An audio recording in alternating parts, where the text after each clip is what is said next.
7 days later, Ambassador Taehyun stood in front of the big Confederation Council meeting. The huge round room was filled with leaders from over 300 different alien types. Everyone was very quiet. Council members, Taehyun began. My team spent the last week on the human ship Indomitable. We looked at their history books, we studied their machines. We talked about how our peoples might work together. He stopped talking for a moment to take a breath. I must be clear. These humans could be our greatest friend or our biggest worry in many, many years. The room filled with quiet whispers. Their machines are hundreds of years better than our best ones. Their fighting ships are stronger than anything we have. But most important, they have fought scary enemies in space that we never knew about. Elder Sangho, the oldest and most respected council leader, leaned forward in his chair. Ambassador, are you saying these humans might hurt the Confederation? No, Elder, Taehyun said firmly. That is exactly what I am not saying. The humans have been open and honest. They want peace. They gave us new technology information for free. Our scientists are still trying to understand it all. They offered to protect us without asking us to serve them. The room erupted with loud talking. Many council members were scared. Others were excited. Some were angry. Taehyun waited for everyone to quiet down. Think about this, he continued when people stopped talking. For thousands of years, we thought we were the smartest, most advanced people in this part of space. We have met and made friends with many new space travelers. But now we meet humans who grew up alone, fighting enemies we can't imagine, and they are far ahead of us. Elder Sangho looked very serious. What do you think we should do, Ambassador? Make a complete alliance, Taehyun said without waiting. Not just simple trade deals or saying hello. A real partnership for protection and sharing technology. The humans call it the Orion Cooperative Defense Initiative. Just then, the big screen in the room turned on by itself. It showed the human ships now flying around the Confederation's main planet. There was not just one, but 3 massive battleships, like the Indomitable. A new voice filled the room. Admiral Jae-hee speaking from the lead ship. Respected Council of the Galactic Confederation, I speak for all humans. Our ships come in peace and friendship. We offer to work together against dangers that hide among the stars. Humans have had a hard path to get here, but that has made us strong, and we want to share that strength with you. The room was completely silent. Everyone understood how important this moment was. The humans have a saying, Ambassador Taehyun said quietly. United, we stand. Divided, we fall. I think it is time for the Confederation to stand with humanity. Then, it was time to vote. Each council member had to decide, join with the humans or not. One by one they voted. Some were still scared, but most saw the wisdom in making friends with such powerful people. In the end, most voted yes. The alliance was approved. That night, the capital city had a big celebration. Bright lights filled the sky. Music played in the streets. People from many different planets ate, drank, and danced together. Science officer. Do-hyun stood with Commander Sunmi on a balcony above the city. They watched the happy crowds below. It's hard to believe how fast things changed, Do-hyun said. Just 1 week ago, we didn't know humans existed. Now your big ships fly over our world and everyone is having a party.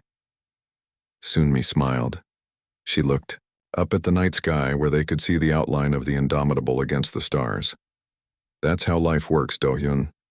Big changes can happen very fast. What matters is how we handle those changes. I wonder what will happen when the Ravagers find out that humans and the Confederation are now friends, Do-hyun said quietly. Commander Sunmi's face became serious. Let them come. Before, they only fought humans by themselves. Now they'll have to fight all of us together. Up in the sky, the human battleships kept watch, a promise to keep everyone safe, a sign of new friendship, and a warning to any enemy that might try to attack. Humanity had joined the galactic family, and nothing would ever be the same. 3. Months after the alliance began, things were changing quickly. Human teachers came to Confederation worlds to help with new technology. Confederation scientists went to human ships to learn. Both sides were sharing what they knew. Taehyun had been made the official ambassador to humans. He now had an office on both the Confederation capital world and on Earth, the human home planet. Today, he was meeting with Admiral Jae-hee in a new building made just for their two peoples to work together. The defense grid for the outer colonies will be ready next month, Admiral Jae-hee said, pointing to a map of stars. We've placed early warning systems in these sectors here. Taehyun nodded. Our people are still amazed at how fast your engineers work. It would have taken us years to build those systems. Working together makes us both stronger, Jae-hee said, with a smile. Your scientists have helped us improve our medical technology. Your star maps have saved us decades of exploration time. Their meeting was interrupted when an aide rushed in. The young human looked worried. Admiral, Ambassador, we've received an emergency signal from Deep Space Outpost 7. They detected unusual energy signatures at the edge of charted space. Admiral Jae-hee stood up quickly. Show me. The aide pressed buttons on a small device and a 3D image appeared in the air. It showed strange-looking ships moving in formation. Ravagers, Jae-hee said, her voice cold. A scout fleet.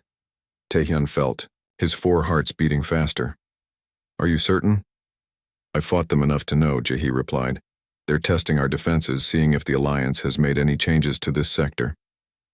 What do we do? Taehyun asked. Exactly what we planned. 4, Jae-hee said. She pressed a button on the table. This is Admiral Jae-hee. Implement Defense Protocol Echo 7. This is not a drill. Within minutes, alarms were sounding throughout the building. On screens around the room, they could see both human and Confederation ships preparing for battle. Ambassador, Jae-hee said, turning to Taehyun, it seems our alliance will be tested sooner than we expected. Are your people ready? Taehyun thought about how much had changed in just a few months, how his people had learned from the humans, how they were stronger together. Yes, Admiral, he said with certainty. We are ready. As they walked quickly to the command center, Taehyun remembered the moment he first saw the human battleship appear, out of nowhere. The awe he felt then was nothing compared to the hope he felt now. The two civilizations, so different yet now working as one, were about to face their first challenge together, and Taehyun knew they would win. Jin looked at the sky and saw the strange light. It was not a star or a plane. The light grew bigger as it fell toward Earth. People in the small town of Sunhwa watched with open mouths and wide eyes. Some took pictures with their phones. Others ran to their homes. No one knew what was coming. The light crashed in the forest outside town with a loud boom.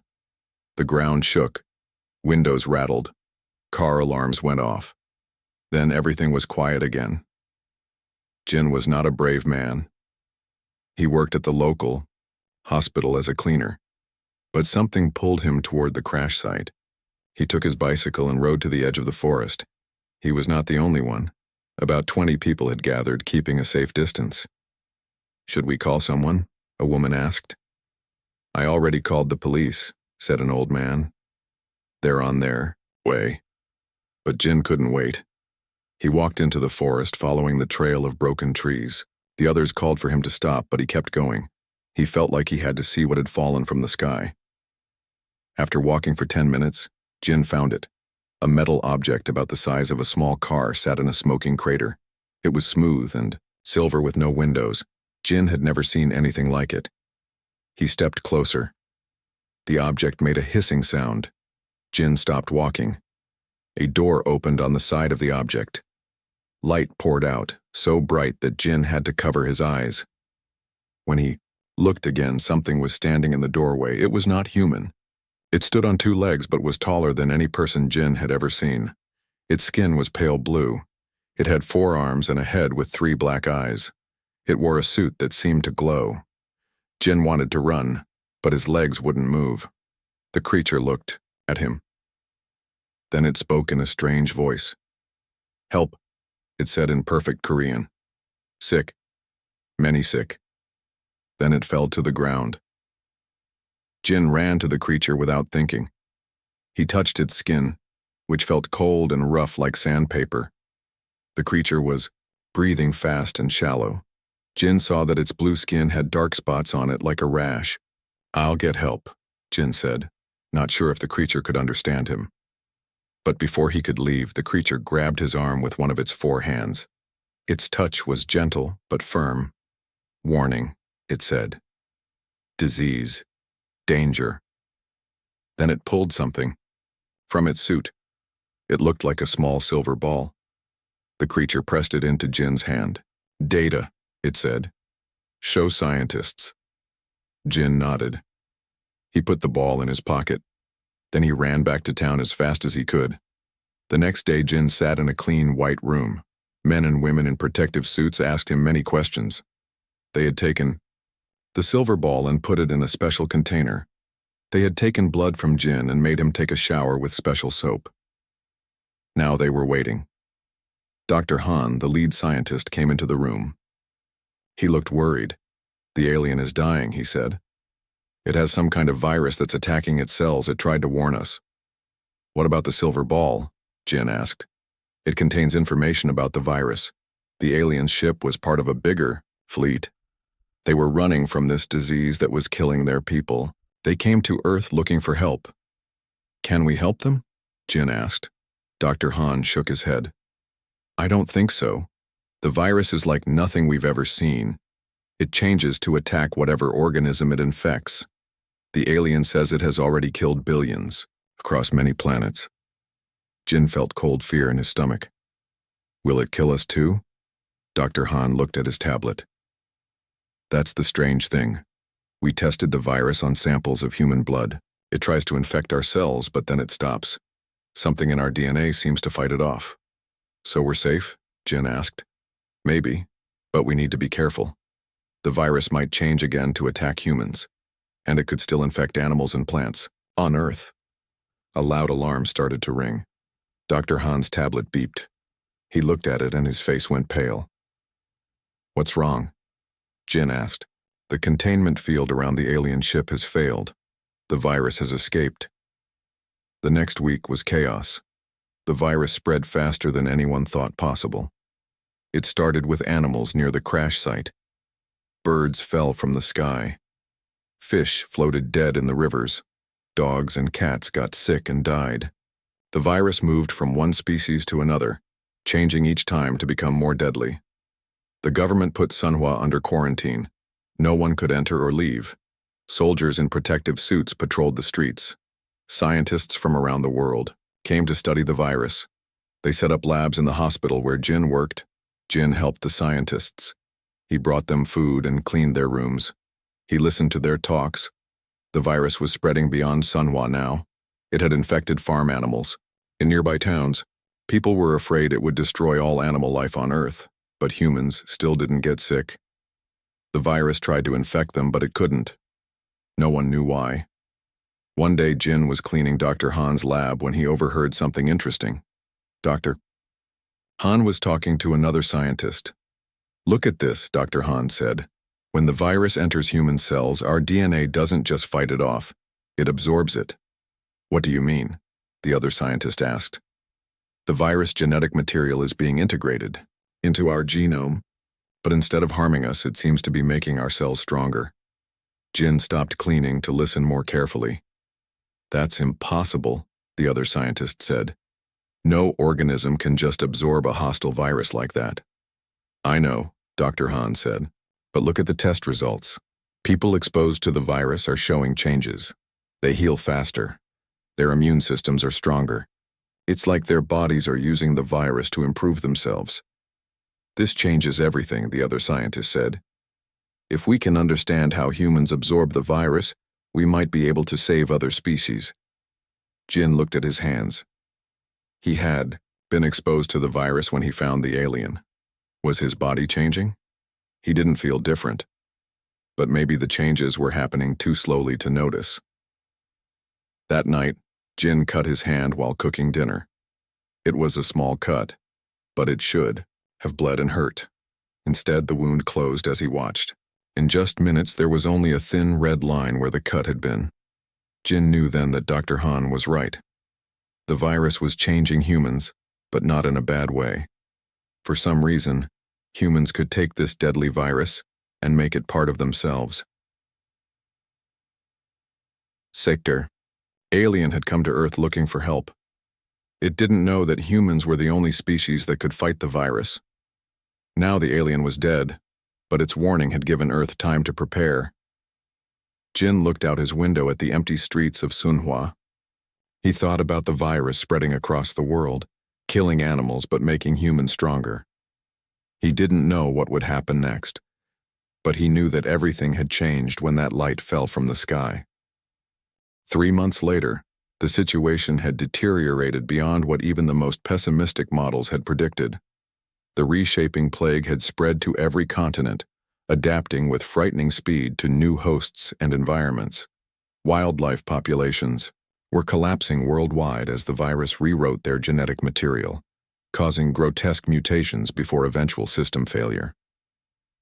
In the International Command Center established in Seoul, Director Min-jae Choi addressed the assembled team of scientists and military officials.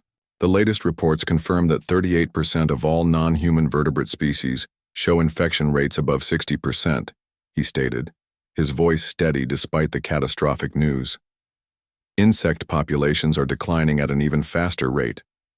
Global food chains are breaking down. Dr. Taeyong Park sat in the front row, dark circles under his eyes evidence of his relentless work. Beside him, Dr. Yoonju Kim was reviewing data on her tablet, her fingers moving rapidly as she cross-referenced findings from research teams around the world. "What about the human anomaly?" asked General Sun Hee Kang, the military liaison to the WAR science team. "Have we determined why humans aren't succumbing to the virus?" Taeyong stood up, taking his place at the presentation podium. The room fell silent. "We've made a breakthrough," he announced.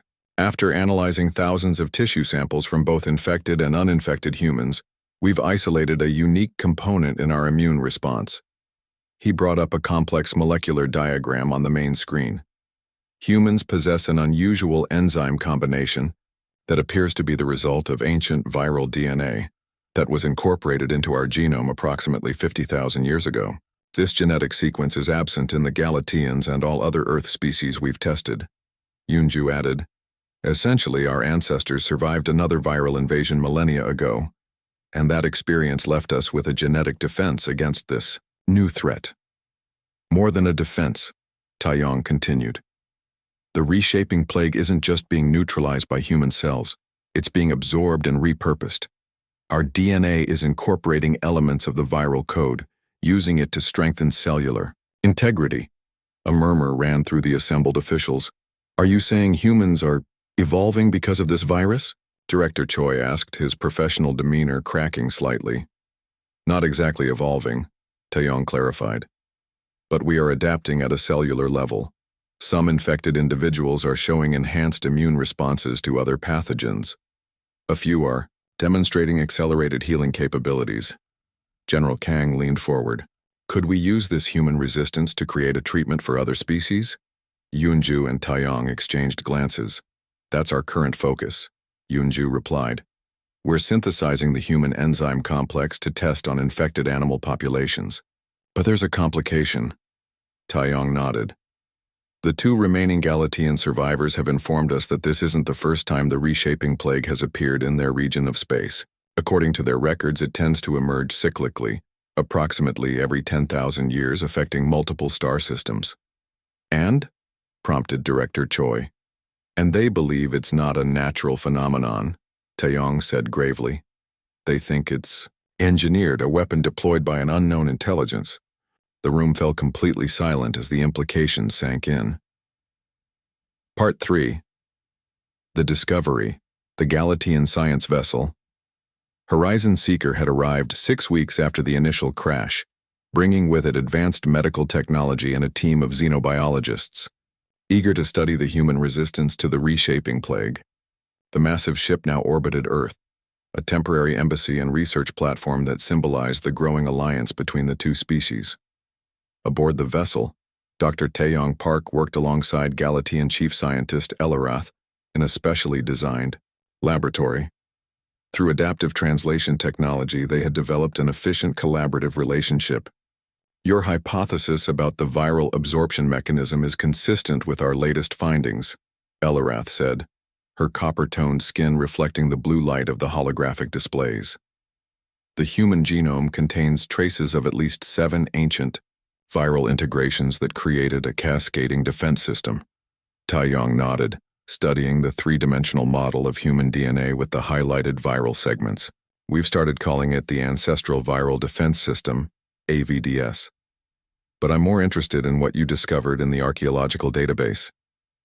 Elarath manipulated the control interface, bringing up records from the Galatian archives. Yes. In our historical survey of planets affected by previous outbreaks of the reshaping plague, we found something remarkable. The display showed a series of star maps spanning thousands of years. The plague follows a pattern, emerging in different sectors according to a discernible sequence, and in each affected region, we found traces of an ancient spacefaring civilization that the plague seemed to target specifically. Like it was hunting them, Taiyong mused. Precisely, Elarath confirmed, and in every case that civilization was eliminated completely, except for one instance approximately 50,000 Earth years ago. The display shifted to show an ancient star system with 12 planets. The Rian Collective, Elarath continued. They inhabited this system when the plague struck. Unlike other targeted species, they survived, but they disappeared from galactic records shortly afterward. They simply vanished. Taiyong felt a chill run down his spine. And their physiological profile?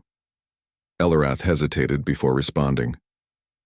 Their genetic structure shares 96.7% similarity with modern humans. Back on Earth, Dr. Yoonju Kim was making a discovery of her own. In a secure underground facility beneath Seoul National University, she and her team had been working with recovered artifacts from ancient human settlements. The dating is confirmed, her colleague Dr. Junho Lee announced, looking up from his instruments. These tablets are approximately 47,000 years old, predating all known human writing systems by tens of thousands of years. Yoonju carefully examined the stone tablets covered in an unknown script. They had been discovered decades ago in a cave system in southern Africa, but had defied translation. Until now. The Galatian linguistic database found partial matches with symbols used by the Rian Collective, she said, her voice hushed with the magnitude of their discovery. And the genomic sequences embedded in these patterns match the viral integration points in human DNA. Junho stared at her. Are you suggesting? I'm suggesting, Yoonju said slowly, that modern humans might be descendants of the Rian Collective, a spacefaring civilization that fled to Earth after surviving the same plague that's attacking us now. She activated her secure communication link to the orbiting Galatian vessel. Taiyong, I need to speak with you immediately. I think I know why the plague is here, and it's not just random chance. It's finishing what it started 50,000 years ago. The United Earth Council chamber was filled beyond capacity. Representatives from every nation sat alongside Galatian diplomats as Dr. Taeyong Park and Dr. Yoonju Kim presented their findings. The evidence was compelling and terrifying. Humanity's ancestors had been an advanced spacefaring civilization that had fled to Earth after surviving the reshaping plague, deliberately abandoning their technology to hide from whatever force deployed the viral weapon. The tablets contain information about the integration of the viral defense mechanism into their genome, Yoonju explained. It appears they engineered themselves to not just resist the virus, but to absorb and repurpose it. And now the plague has returned to complete its mission, added Taiyong. The question is, who created it, and why are they targeting species with our specific genetic markers? Council Chairperson Hyun Soo-bai, a stern woman with decades of diplomatic experience, addressed the assembly after a moment of stunned silence. The immediate priority remains saving Earth's biosphere. Dr. Kim, what progress has been made with the treatment derived from human antibodies? Yoonju activated a display showing global treatment distribution. The synthesized enzyme treatment has been effective in approximately 60% of infected species. We are refining the formula daily, But some species are simply too genetically distant from humans for the treatment to work. And the Galateans? Asked the chairperson. The treatment has been adapted for their physiology, Elarath responded. Our population has stabilized, though we've lost nearly 40% of our people. Taeyong stepped forward. While we continue treatment efforts, we've also been developing a more proactive approach. If the plague was engineered, it must have a creator, and that creator might still exist. He brought up new displays showing a complex technological blueprint. Using the integrated viral code in our own DNA and information from the ancient tablets, we've designed a reverse-engineered version of the plague, a countervirus that targets the original's unique signature. If deployed, it would neutralize active reshaping plague virions and potentially carry a traceable marker back to the source. Murmurs filled the chamber as council members debated among themselves. General Sun Hee Kang spoke up. You're proposing to create another engineered virus? After seeing what this one has done? The risks are significant, Taeyong acknowledged. But we've incorporated multiple failsafes, and unlike the reshaping plague, our counter-virus is designed to deactivate after completing its mission, Elarath added. The Galatean Science Directorate has reviewed the proposal and believes it represents our best chance to prevent future plague deployments. Chairperson Bay studied the assembly before speaking. This is not a decision to be taken lightly. We are talking about deploying a biological agent across multiple star systems. We're talking about self-defense, Yunju countered, and possibly preventing the extinction of countless other species in the future. After hours of debate, the vote was taken. The Earth-Galatean Joint Defense Initiative was approved, and Project Remembrance, named for humanity's recovered heritage, was given the green light. As the meeting adjourned, Taeyong and Yunju found themselves standing before one of the Galatean ship's observation windows, looking down at the blue-green planet below. Do you ever wonder, Yunju asked quietly, if our ancestors made the right choice? Abandoning their technology, hiding their past from future generations? Taeyong considered the question. They survived. They ensured our existence. But now we have to finish what they started. We have to face whatever is out there. And if we succeed, she asked, then humanity remembers who we truly are, he replied. And perhaps this time we don't have to forget again. 1 year after the deployment of the counter-virus, the reshaping plague had been neutralized across Earth and in neighboring star systems. The Earth's biosphere was slowly recovering, though many species had been lost forever. The counter-virus had performed exactly as designed, neutralizing the plague and following its transmission paths back to the source. That source was now displayed on the main screen of the joint Earth-Galatean exploratory vessel, New Dawn, as it dropped out of faster-than-light travel at the edge of an uncharted system. Captain Da Hee-yoon studied the readings with a mixture of awe and apprehension. Artificial structure confirmed. Dimensions approximately 3,000 kilometers in diameter. Beside her, Taeyong and Yunju exchanged glances. After months of following the counter-virus's trail, they had finally arrived at their destination, an enormous spherical construct orbiting a dying red dwarf star. No response to our hails, reported Communications Officer Ji Woo-han. But we're detecting enormous energy signatures and data transmissions emanating from the structure. Launch the probe, ordered Captain Yoon. The sleek, unmanned craft detached from the New Dawn, carrying a complement of sensors and communication equipment. As it approached the massive structure, new details became visible. The sphere was composed of countless smaller units, each functioning independently, yet part of the greater whole. It's some kind of computational array, Yunju whispered, studying the incoming data. The processing power is incalculable. The probe's transmission suddenly shifted, displaying new information as it interfaced with the structure's outer systems. We're receiving data, Jiwoo announced. It appears to be responding to the counter-virus signature. The main screen flickered, then resolved into a sequence of mathematical equations followed by recognizable language, first Galatean, then human languages, Mandarin, English, Korean, Arabic, Hindi. We recognize our code within your signal. Identify. Captain Yoon looked to Taeyong, who nodded and stepped forward. This is Dr. Taeyong Park of Earth, representing the Joint Earth-Galatean Expedition. We have tracked the source of a biological weapon known as the Reshaping Plague to this location. Are you its creator? There was a pause before the response came. We are Guardian. We were created to preserve. The bioform you call the Reshaping Plague is our instrument of quarantine. Quarantine? Yoonju questioned. You've caused the extinction of entire species. Correction. We have prevented the extinction of all species. The screen filled with new images, star maps showing the spread of a different kind of plague, one that consumed entire planets, transforming them into barren wastelands. The Ryan Collective created a self-replicating technology that could not be contained. It consumed 17 systems before we were activated. Our directive: identify all variants of Ryan technology and neutralize to prevent galactic extinction. Taeyong felt his heart racing. But humans are descendants of the Ryans. We've done nothing to threaten other species.